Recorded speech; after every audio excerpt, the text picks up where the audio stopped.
فما لكم في المنافقين فئتين والله أركسهم بما كسبوا أتريدون أن تهدوا من أضل الله ومن يضلل الله فلن تجد له سبيلا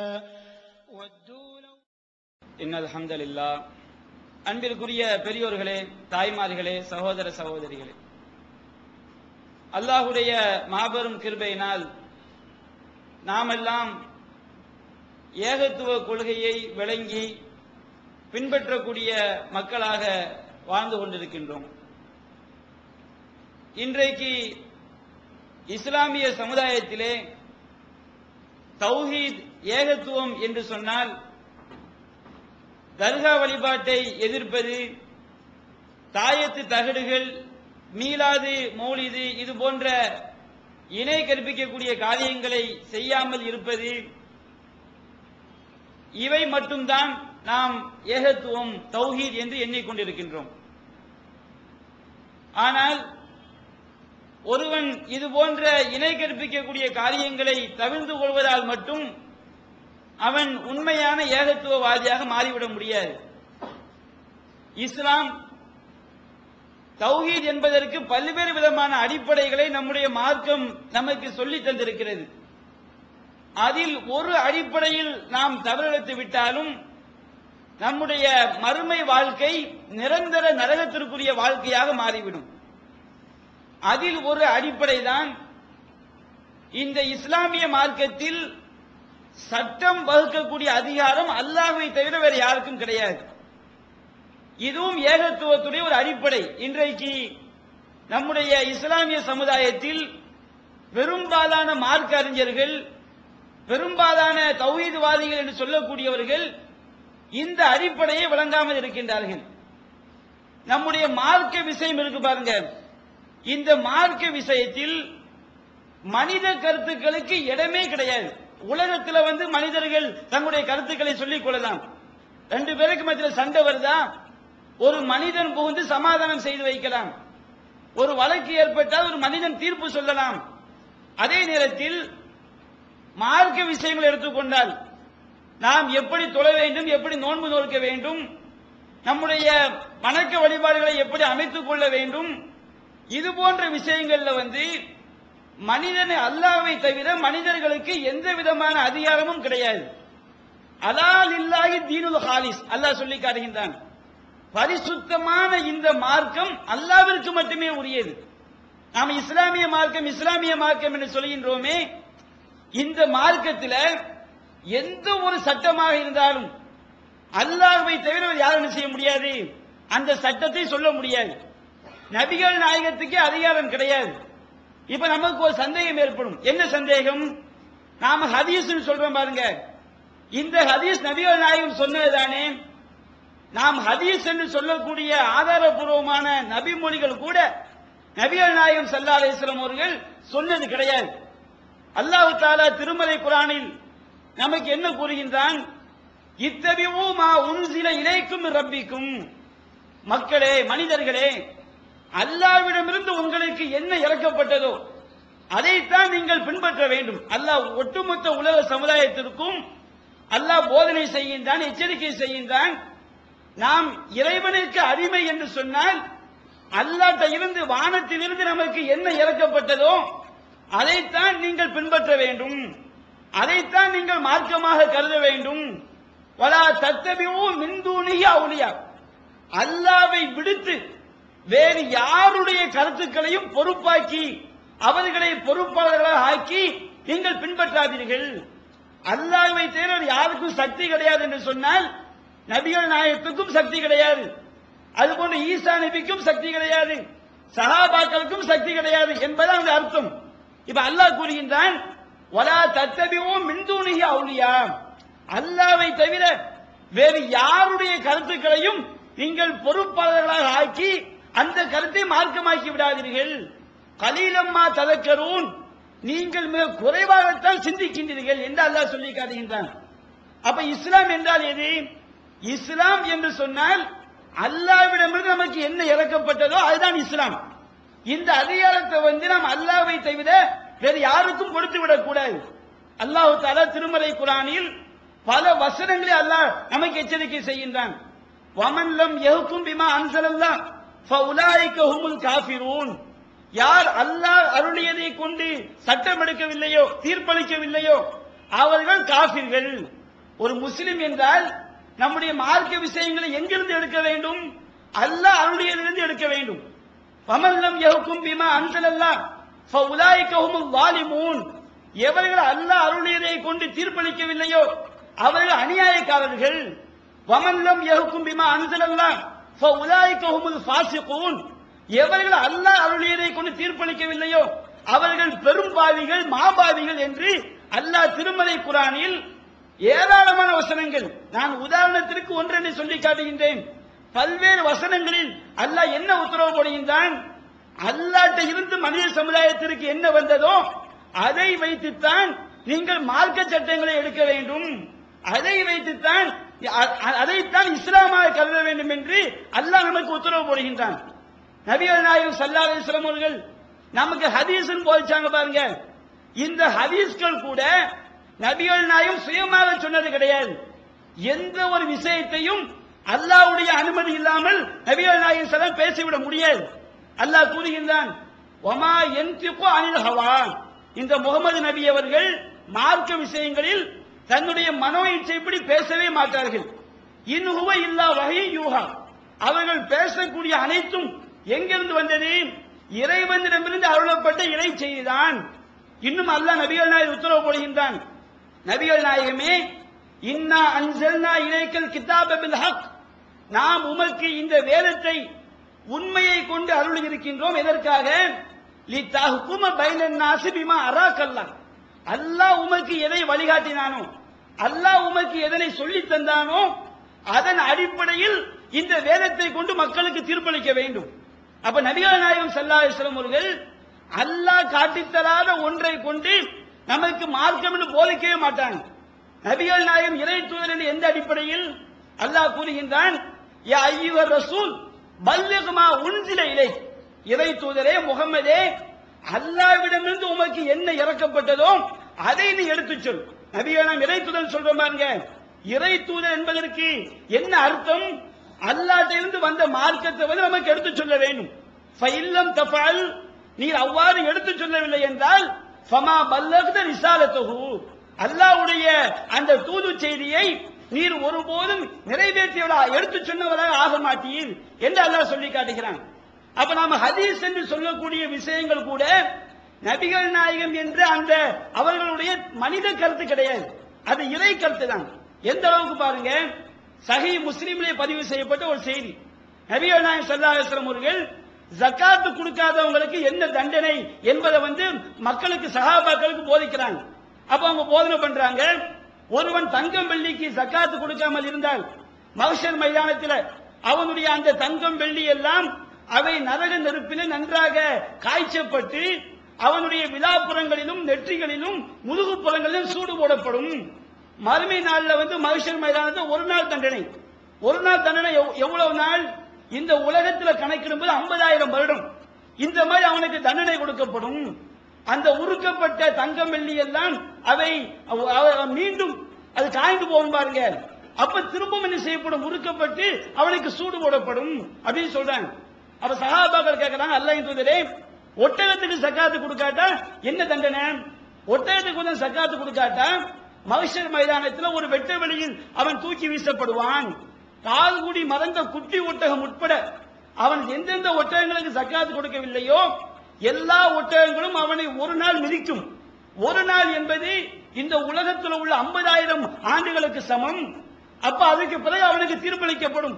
முதல் ஒட்டகம் கடைசி ஒட்டகம் மிதித்த பிறகு மீண்டும் முதல் ஒட்டகம் வந்து மிதிக்குங்கிறாங்க. அப்ப சஹாபாக்கள் கேட்கிறாங்க, அல்லாஹ்வின் தூதரே, ஆடு மாடுக்கு சக்காத்து கொடுக்காதா அவனுக்கு என்ன தண்டனை? ஆடு மாடுக்கு சக்காத்து கொடுக்கலையா? அந்த ஆடு மாடுகள் எல்லாம் மிகப்பெரிய உருவத்தில் வரும்.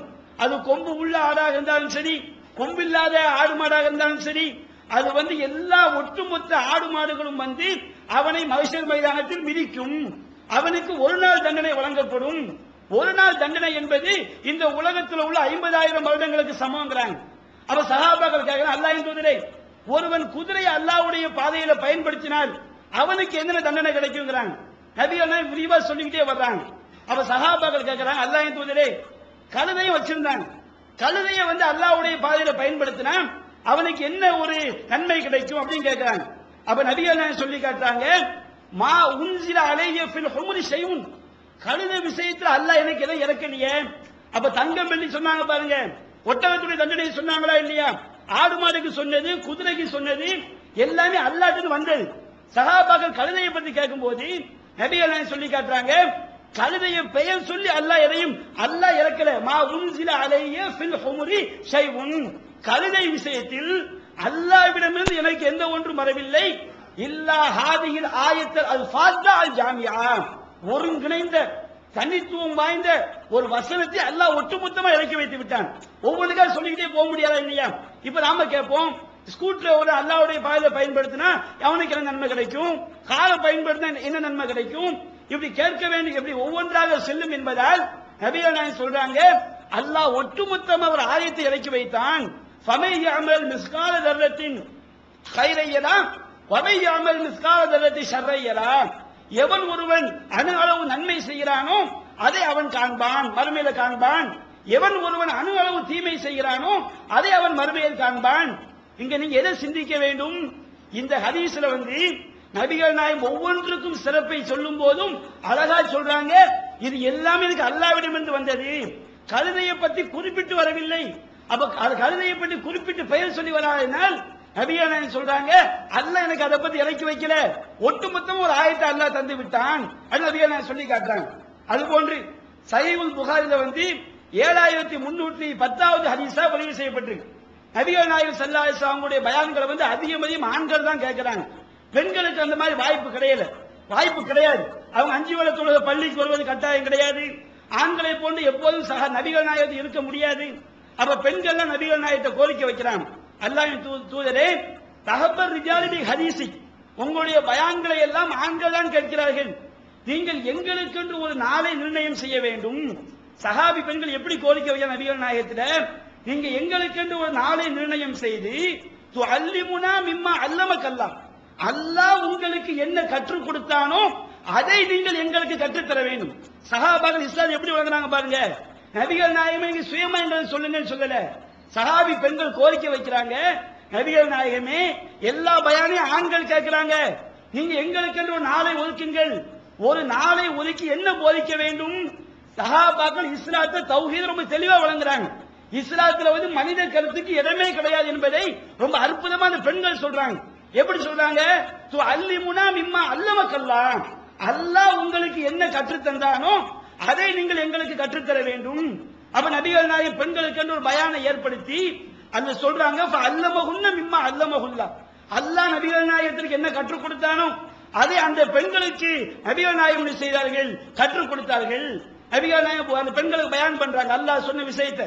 ஒரு பெண்ணுக்கு 3 குழந்தை பிறந்து இறந்து விட்டால் அந்த 3 குழந்தைகளும் அந்த பெண்ணை நரகத்திலிருந்து தடுக்கின்ற ஒரு திரையாக ஆகுங்கிறாங்க.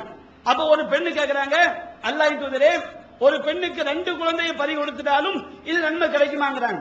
அப்ப நபிகள் நாயகம் சொல்லி காட்டுறாங்க, 2 குழந்தையை பறி கொடுத்தாலும் இந்த நன்மை கிடைக்கும். அப்ப அந்த பெண்கள் எப்படி கோரிக்கை வைக்கிறாங்க பாருங்க நபிகள் நாயகத்திட்ட. நபிகள் நாயகமே அவங்க இறை தூதரை என்ன அர்த்தம் விளங்குறாங்க, அல்லாஹ் உங்களுக்கு என்ன சொல்லி தந்தானோ அதை நீங்கள் எங்களுக்கு சொல்லித்தர வேண்டும் என்று செய்றாங்க, கோரிக்கை வைக்கிறாங்க. சஹாபாக்கள் நபிகள் நாயகத்துடைய இஸ்லாம் என்றால் எது என்பதை ரொம்ப தெளிவாக செஞ்சிருக்காங்க. நபிகள் நாயகம் போதிச்சிருக்கிறாங்க, சஹாபாக்கள் விளங்கி இருக்கிறாங்க. அது போன்று புகாரில 4747வது செய்தி ஒரு செய்தி வரும். ஹிலால் இப்னு உமையா நபித்தோழர். இந்த நபித்தோழர் தன்னுடைய வீட்டுக்கு வர்றார்.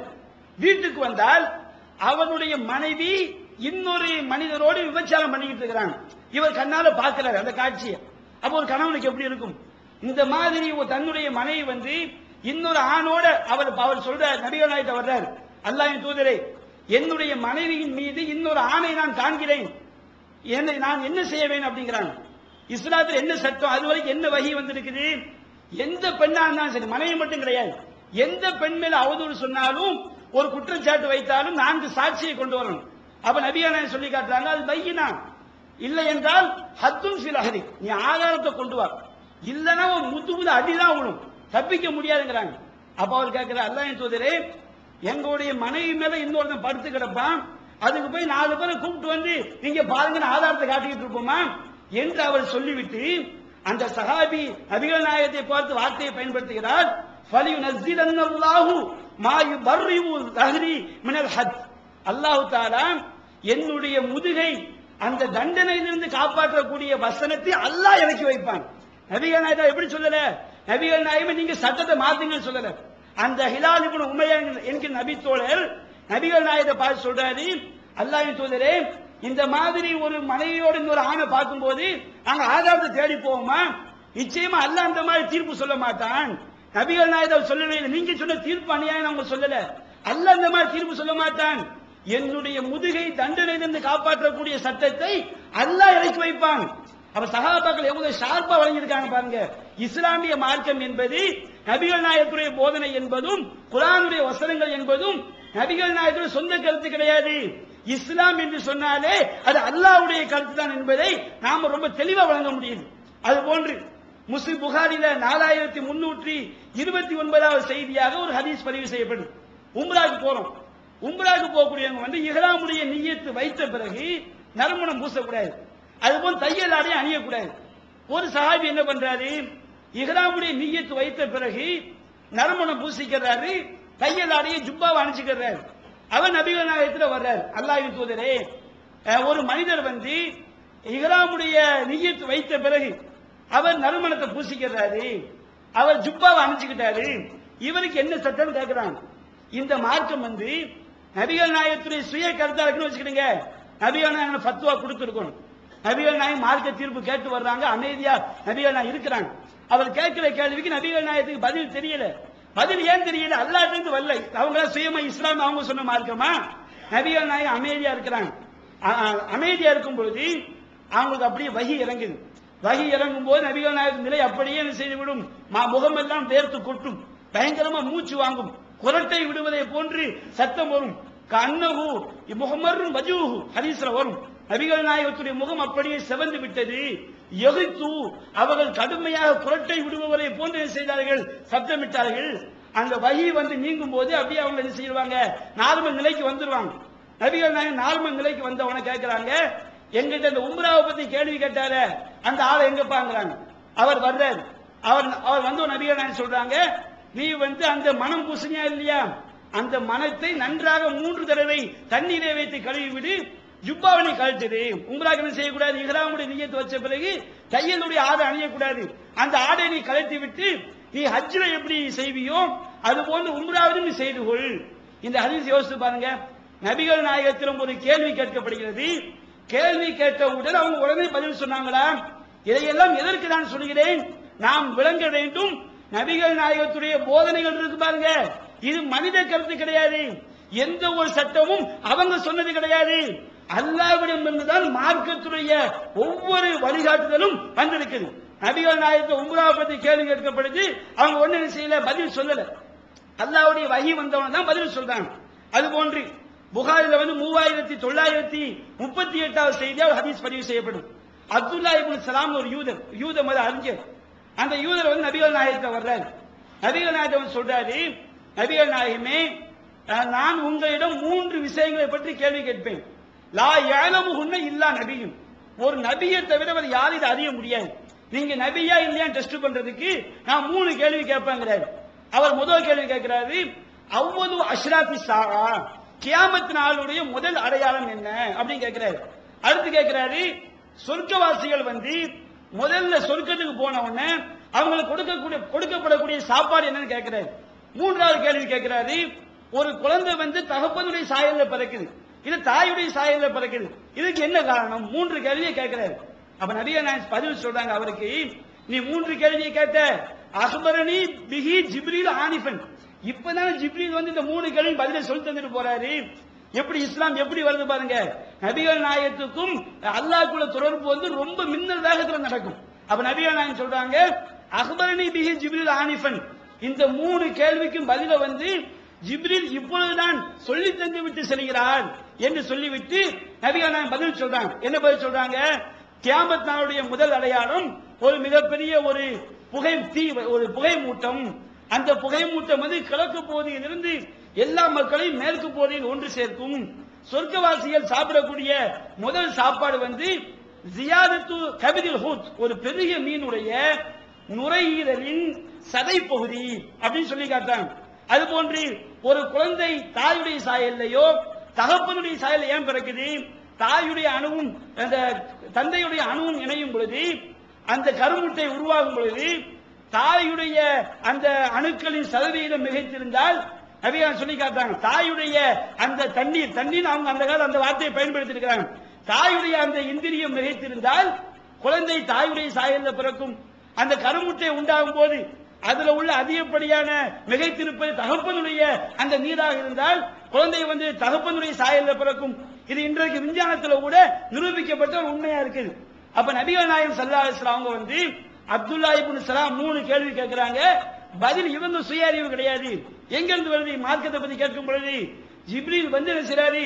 அந்த 3 கேள்விக்கும் பதிலை சொல்லி கொடுத்து செல்கிறார். நாம தொழுகிறோம் பாருங்க, இந்த தொழுகை நபிகள் நாயகம் சுயமா செஞ்சு காட்டினதா? தக்பீர் கட்டுறது, நாம் ருக்கு செய்யறது, இது எல்லாம் நபிகள் நாயகத்துடைய சுய அறிவே கிடையாது. சுய அறிவு என்று அவங்களா தீர்மானித்தது கிடையாது. தப்பா வழங்கிடக்கூடாது. நபிகள் நாயகத்துக்கு அறிவிலாம் வழங்கிடக்கூடாது. மார்க்கத்தில் வந்து டிசைட் பண்ணக்கூடிய அதிகாரம் அல்லாஹ் ஒருவனுக்கு மட்டும்தான். திருமதியில வந்து 138வது செய்தியா வருது. நபிகள் நாயகம் சொல்லி காட்டுறாங்க, அம்மனி ஜிப்ரீல் இந்தல் பைத்தி மர்ரத்தை. இந்த 5 வேளை தொழுகை இருக்கு பாருங்க, இந்த தொழுகையை வந்து கடமையாக்கப்பட்டவுடன் காபத்துல்லாஹ்க்கு வந்து ஜிப்ரீல் 2 நாள் தொலை வச்சு காட்டுறாரு. 2 தடவை. முதல் நாள் ஆரம்ப வக்திலே தான் அவன் தொலை வச்சு காட்டுறாரு. 2வது நாள் கடைசி வக்து. இப்ப லுகர் வக்து வருதுன்னு வச்சுக்கிறீங்க, சூரியன் உச்சி சாய்ந்தவுடன் லுகருடைய வக்து ஆரம்பிக்குது. முதல் நாள் ஆரம்ப வக்துல வந்து தொழுகை நடத்தி காட்டுறாரு. லுகருடைய வக்து எப்ப முடியுது? ஒரு பொருளுடைய நிழல் அதே அளவுக்கு வந்துட்டுனா லுகர் வக்து முடியுது, அசர் வக்து ஆரம்பிக்குது. அப்ப அந்த அளவுக்கு ஒரு பொருளுடைய நிழல் அதே அளவுக்கு வரும்போது 2வது சிறாரு லுகரை தொலை வச்சு காட்டுறாரு. இப்படி ஒவ்வொரு தொழுகையும் முதல் நாள் ஆரம்ப நேரத்தில் ஜிப்ரீல் நபிகள் நாயகம் தொலை வைக்கிறார். தக்பீர் கட்டுறது முதல். இன்னைக்கு சாக நினைக்கிறாங்க, நம்ம நெஞ்சில கட்ட அழுத்தி சொல்லும் போது இதெல்லாம் மார்க்கத்தில் என்னப்பா விஷயம்? இது மார்க்கத்தில் வந்து இது உங்க இந்த மார்க்கத்தில் கருத்து சொல்வது உங்க அத்தாவுடைய அதிகாரமா, ஆலிம்சாவுடைய அதிகாரமா? படைத்த ரப்பூல் ஆலமீன் அகில உலகத்தையும் படைத்தவன் ஜிப்ரீல் அனுப்பி சொல்லி கொடுத்த மேட்டர். இதுல சாதாரண விரல் அசைக்கிறது சாதாரண மேட்டர். இது எல்லாம் உனக்கு எங்க அதிகாரம் இருக்குது? நீ அல்லாஹ்க்கு அடிமை, அவன் சொன்னதை கேட்டு போகணும். மற்ற எந்த கருத்தும் இந்த மார்க்கத்தில் சொல்வதற்கு உனக்கு அதிகாரம் கிடையாது. அப்ப ஜிப்ரீல் வந்து தொலை வச்சு காட்டுறாரு.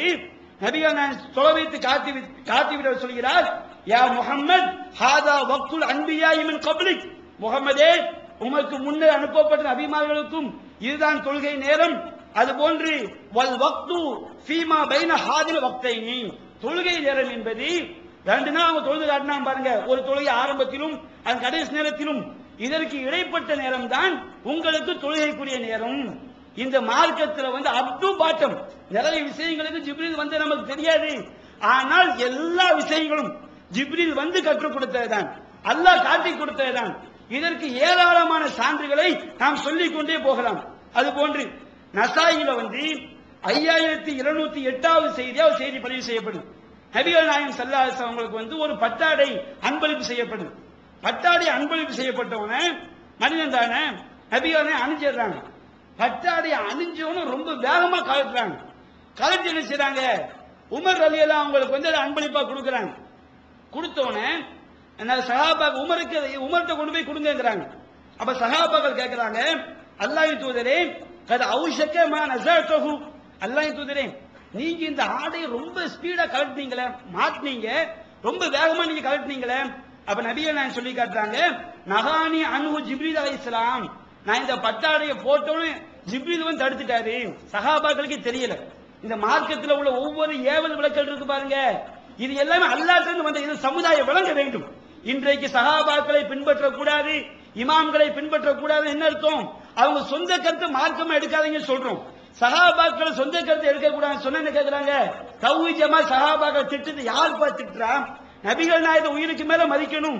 நபிகள் நாயகத்தை போய் கையேந்துவோமா? உயிருக்கு மேல மதிப்பது என்பது வேறு, இறைவனுடைய வணக்கத்தை கொடுப்பது என்பது வேறு. இந்த மார்க்கத்தில் சட்டம் சொல்லக்கூடிய அதிகாரம் படைத்த இறைவனுக்கு சொல்லும் போது மார்க்கம் தெரியாத மூடர்கள் இந்த சமுதாயத்தை நரக படுகொலியில் தள்ள வேண்டும் என்பதற்காக என்ன சொல்றாங்க? சகா மனித கருத்துக்களை மார்க்கமாக்கிவிட்டு, முன்னோர்களின் கருத்துக்களை மார்க்கமாக்கிவிட்டு, அத மார்க்கம் இறை கருத்துப்பான் சொல்ல போகும்போது நம்மளை கேட்கிறான், சகாபாக்களை திட்டுகிறார்கள். திட்டுறதான் இதை விளங்க வேண்டும் சமுதாயம். மார்க்கம் என்பது அல்லாஹ் ஒருவனுக்கு மட்டும்தான் அதிகாரம். இதுல வேற யாருக்கும் நாம் அந்த அதிகாரத்தை கொடுத்து விட்டால் நாம் அவர்களை கடவுளாக எடுத்துக்கொண்டோம்.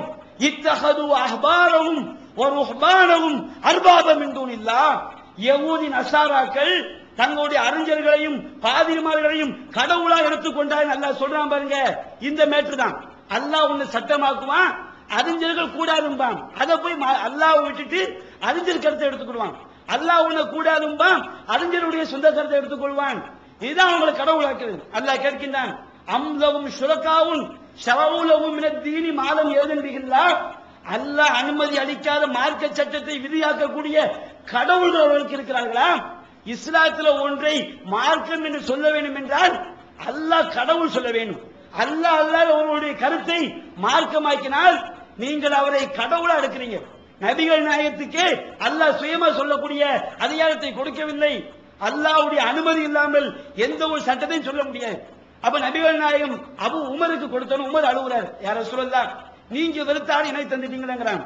அப்ப நபிகள் நாயகம் சொல்றாங்க, இதை நான் உனக்கு அணிய தரலப்பா, நீ என்ன செய்ய, யாருக்கு அன்பளிப்பா கொடுங்கிறாங்க. அது இதை நீ வைத்து வியாபாரம் செய்யுங்கிறாங்க. அந்த பட்டாளையை உமர் ரலியல்லாஹு அன்ஹு 2000 திருகத்துக்கு வித்தாங்க. அப்ப எவ்வளவு விலை மதிப்பு மிக்க பட்டாளன்னு பாருங்க. அப்ப ஒரு ஆடை நபிகள் அணியறாங்க. அணியக்குடன் தடை எங்கிருந்து வருது? அல்லாஹ்விடமிருந்து வருகிறது. அது போன்று நபிகள் நாயகம் சொல்லி காட்டுறாங்க. முஸ்லிம்ல 4756 செய்தியா பதிவு செய்யப்பட்டிருக்கிறது. அவங்க சொல்றாங்க, மாஸால ஜிப்ரீலு யூசினி பில் ஜாரி ஹத்தா லனன்து அன்னஹு லா யுவர்ரிசன்னஹு.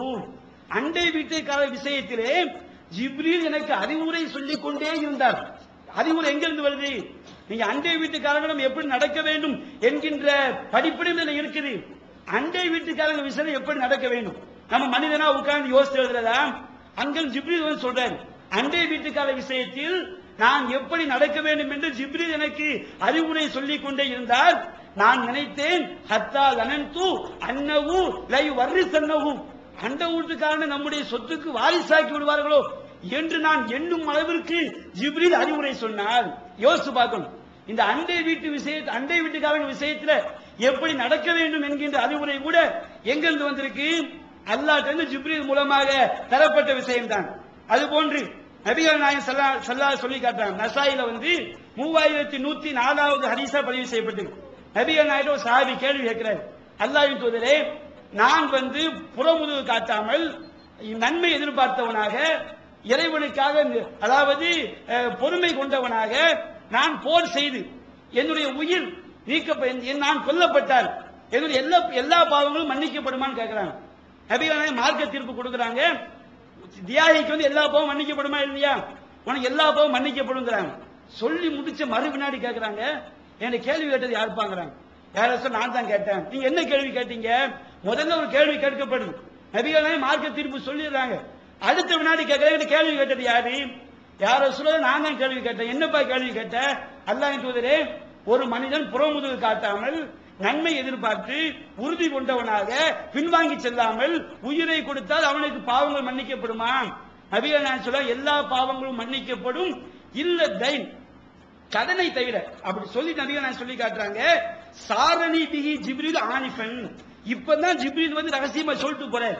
நபிகள் நாயகம் ஸல்லல்லாஹு அலைஹி வஸல்லம் ஒரு மார்க்க தீர்ப்பு வழங்குறாங்க. ஃபர்ஸ்ட் வழங்கின தீர்ப்பு சின்ன தப்பு, கடனை அல்லாஹ் மன்னிக்க மாட்டான்னு சொல்லணும். அந்த தப்பு வந்தவன அல்லாஹ் என்ன செய்யறான்? ஜிப்ரீல் அனுப்புறான். ஜிப்ரீல் நீங்க போய் சொல்லிட்டு வாங்க. ஜிப்ரீல் வேகமா சொல்றாங்க, நபிகள் நாயகமே, கடனுக்கு மட்டும் மன்னிப்பு கிடையாது. அப்ப இந்த மாதிரி அபூபக்கர் ரலியல்லாஹு அன்ஹு அவங்களுக்கு வருமா? இந்த மாதிரி ஷாஃபி இமாமுக்கு வருமா? ஒரு மனுஷன் தப்பான மார்க்க தீர்ப்பு சொல்றான், யாருக்கு? பிஜேக்கு வருமா? எனக்கு வருமா? யாருக்கு வரும்? இந்த மாதிரி வகை அந்த நபிகள் நாயகத்தை தவிர யாருக்கும் கிடையாது. நபிகள் நாயகம் அவங்க சுயமா சொன்ன மார்க்கம் கிடையாது, இது அல்லாஹ்வுடைய மார்க்கம்.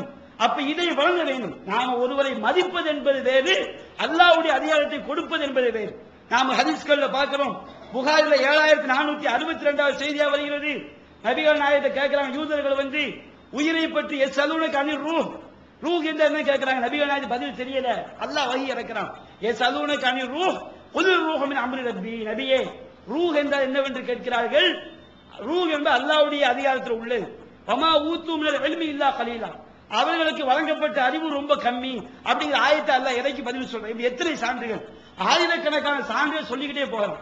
ஒரு தடவை முஸ்லிம்ல முதல் ஹதீஸ், ஒரு மனிதர் வர்றாரு, நபிகள் நாயகர் ஒட்டி உரசி உட்கார்ந்து கொண்டு இஸ்லாம் என்றால் என்ன, ஈமான் என்றால் என்ன, இஹ்சான் என்றால் என்ன, கியாமத் நாளுடைய அடையாளங்களை பத்தி என்ன செய்றாரு அவர் கேட்கிறார். நபிகள் நாயகத்தை கேள்வி கேட்கிறார். நபிகள் நாயகம் பதில் சொல்றாங்க. பதில் சொன்ன பிறகு அவர் என்ன செய்றாரு, அந்த நீங்க சொன்ன பதில் கரெக்ட்ங்கிறார். அந்த மனிதர் என்று போறார். நபிகள் நாயகம் சஹாபாக்களை கேட்கிறாங்க, வந்தது யார் தெரியுமா? சஹாபாக்கள் தெரியுது வந்தது யாருன்னு. நபிகள் நாயகம் சொல்றாங்க, ஃபைன்னஹு ஜிப்ரீல் ஜாஅக்கும் லியுஅல்லிமுக்கும் தீனக்கும், வந்த ஜிப்ரீல் உங்கள் மார்க்கத்தை உங்களுக்கு கற்றுத் தருவதற்காக வந்தார். ஜிப்ரீல் வந்து அவர் சுய கருத்தை சொல்ல மாட்டாரு. அல்லாஹ் சொன்ன செய்தி என்ன செய்வாரு, மக்களிடம் சொல்வார். எனவே அன்பிற்குரிய பெரியோர்களே, தாய்மார்களே, இஸ்லாம் என்பது இறைவனுடைய மார்க்கம். இதுல மனித கருத்துக்கு என்ன கிடையாது, எந்த விதமான இடமும் கிடையாது என்கின்ற தௌஹீதை நாம் வழங்க வேண்டும். இந்த இறைவன் அல்லாத மனித கருத்துக்களை நாம் மார்க்கமா எடுத்துக்கொண்டால் நாம் இறைவனுக்கு இணை கற்பித்த மக்களாக நரகத்தில் போய் சேர்ந்து விடுவோம். அல்லாஹ் தஆலா அப்படிப்பட்ட கொடும் ஷிர்க்கை விட்டும் நம்மை காப்பாற்றுவானாக என்று கூறி என்னுடைய முதல் உரையை நிறைவு செய்கின்றேன். அன்பிற்குரிய சகோதரர்களே, பல ஊர்களுக்கும் சில நாடுகளுக்கும் ஏகத்துவ பிரச்சாரத்திற்காக செல்லும் பொழுது இந்த சத்திய கொள்கைக்கு எதிரான பிரச்சாரர்கள், குறிப்பாக தௌஹீது கொள்கைக்கு ஆப்போசிட்டா தௌஹீது போர்வையில் இருப்பாங்க பாருங்க, சலஃபு கொள்கை என்று சொல்லக்கூடியவர்கள், மதுஹபு தௌஹீது தர்கா வழிபாடு எதிர்ப்பாங்க, மதுஹப் ஆதரிப்பாங்க. இந்த மாதிரி ஆதரவாளர்கள், அதுபோன்று நம்முடைய ஜமாத்திலிருந்து நீக்கப்பட்ட சிலர்கள், இவங்க எல்லாம் என்ன நினைச்சுக்கிட்டு இருக்காங்கன்னு சொன்னா, இதை நாம் கொள்கைவாதியை தெளிவுபடுத்த வேண்டும். அதாவது சகோதரர் பிஜே வந்து மௌத்தாயிட்டா அவங்களுடைய கொள்கை தான் மேலோங்கும். அவங்க என்ன நினைக்கிறாங்க, இன்னைக்கு தௌஹீது கொள்கை மேலோங்கி நிக்குது பாருங்க, இதை வந்து அவர் இருக்கிற வரைக்கும் நம்மளால ஒண்ணும் செய்ய முடியாது. இலங்கையில ஒரு அறிஞர் அப்படியே சொல்றாரு, எங்க ஊர்ல ஒரு ஆள் அப்படியே பயான் பண்றாரு, அவர் இருக்கிற வரைக்கும் கரெக்டா போகும், அவர் மௌத்தாயிட்டா என்ன செய்யாது, இவங்க சின்ன பின்னம் ஆயிருவாங்க அப்படின்னு நினைக்கிறாங்க. அல்லாஹ்வுடைய மார்க்கத்தை வந்து எந்த மனிதரை கொண்டும் அல்லாஹ் பலப்படுத்துவான், நாம விளங்கணும். அதாவது யுரீதூன லியுத்ஃபிஉ நூரல்லாஹி பிஅஃவாஹிஹிம், அல்லாஹ்வுடைய ஒளியை தங்களுடைய வாய்களால் ஊதி அணைத்து விடலாம் என்று நினைக்கிறார்கள். வல்லாஹு முத்திம்மு நூரிஹி வலவ் கரிஹல் காஃபிரூன், அவர்கள் அந்த மறுப்பாளர்கள் வெறுத்த போதிலும் அல்லாஹ் தன்னுடைய ஒளியை பரிபூர்ணப்படுத்துவான். அவங்களுடைய செயல்பாடை பார்க்கும், இதுக்கு வெயிட் பண்ணிட்டு இருக்க மாதிரி தெரியுது அவங்களுடைய நிலைப்பாடுகள். நாம விளங்க வேண்டும், இந்த மார்க்கம் என்பது தனி மனிதனை வைத்து கிடையாது. அல்லாஹ் ஒவ்வொரு காலத்திலும் ஒவ்வொரு மனிதனை வைத்து சத்தியத்தை அல்லாஹ் செய்வான், மேலவங்க செய்வான். அப்ப நாம கொள்கையை சரியா விளங்கக்கூடிய மக்கள் ஆகணும். ஆரம்ப காலத்துல வந்து தௌஹீத்வாதிகள் சொன்னால் குர்ஆன் வசனம் அப்படி மனசுல இருக்கும். 6:35 அல்லாஹ் இப்படி சொல்றான், 7:42 எப்படி இருக்குது, இந்த நசாயில் எந்த ஹதீஸ் வருது, முஸ்லிம் எந்த ஹதீஸ் வருது. இன்னைக்கு பார்த்தா நுரை மாதிரி பொங்கி இருக்கிறோமே தவிர குர்ஆன் வசனத்தை படிச்சு ஹதீஸை படித்து அதை தெளிவாக புரிந்து கொள்ளக்கூடிய மக்கள் ரொம்ப கம்மி. அப்ப நாம எதுக்காக பயப்படுறான், நாம அந்த கொள்கையை விட்டு சரிகிறோம் நினைக்கிறோம். நாம ஒரு அறிஞர் போய்விட்டால் அவங்க தப்பான கருத்தை உள்ள பூர்த்தி விடலாம் நினைக்கிறாங்க.